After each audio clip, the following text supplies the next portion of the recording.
आपण बघितलं असाल, की उद्धव बाळासाहेब ठाकरेंनी मुख्यमंत्री हे स्वतःहून झाले नाहीत. तर सगळ्या लोकांनी त्यांना त्यावेळी महाविकास आघाडीच्या लोकांनी आग्रह केला होता आणि भारतीय जनता पार्टीने जो मातोश्रीमध्ये शब्द दिला होता, तो शब्द फिरवला.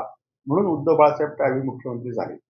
तो शिवसैनिक मुख्यमंत्री व्हावा अशी उद्धवजींची तेव्हा पण इच्छा होती.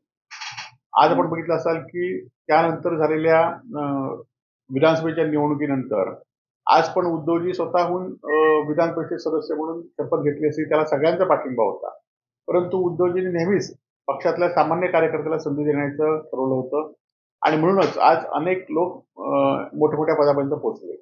खरं तर नितेश राणेंनी हे लक्षात घेतलं पाहिजे, की आपण कोणाची लाचारी करून पद घेतलेलं आहे. आपण काँग्रेसमधनं जेव्हा तुम्हाला तिकीट मिळालं तेव्हा काँग्रेसने तुम्हाला तिकीट दिलं. पहिल्यांदा आमदार केलं आणि त्यानंतर त्या काँग्रेसला सोडून तुम्ही स्वतःचा पक्ष विसर्जित करून तुम्ही भाजपच्या पदराखाली गेलात आणि भाजप आता सध्याच्या परिस्थितीमध्ये भाजप ज्या पद्धतीने निवडणूक जिंकतोय, त्यामुळे तुम्ही भाजपच्या नावावर निवडणूक जिंकले तर मोठं नाही आहे.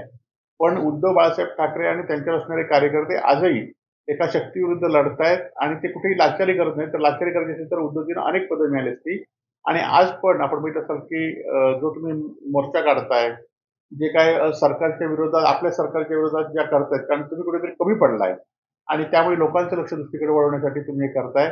परंतु आता मात्र तुमच्या राजकारणामध्ये मात्र यापुढच्या काळामध्ये तुमच्या राजकारणामध्ये ट्विस्ट येईल आणि उद्धव बाळासाहेब ठाकरेंवर तुम्ही बोलल्याशिवाय तुम्हाला किंमत नाही आहे हे तुम्हाला माहिती आहे आणि त्यामुळे वारंवार तुम्ही त्यांच्या विरुद्ध बोलताय.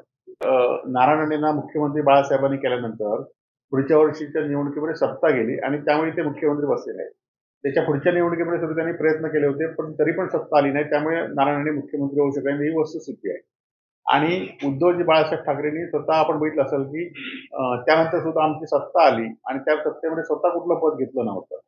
दुसऱ्या वेळी सत्ता आली तेव्हा सुद्धा ते कुठले सदस्य नव्हते, परंतु महाविकास आघाडीच्या माध्यमातून त्यांचं नाव सगळ्यांमध्ये सुचवलं म्हणून त्यांना मुख्यमंत्री व्हावं लागलं.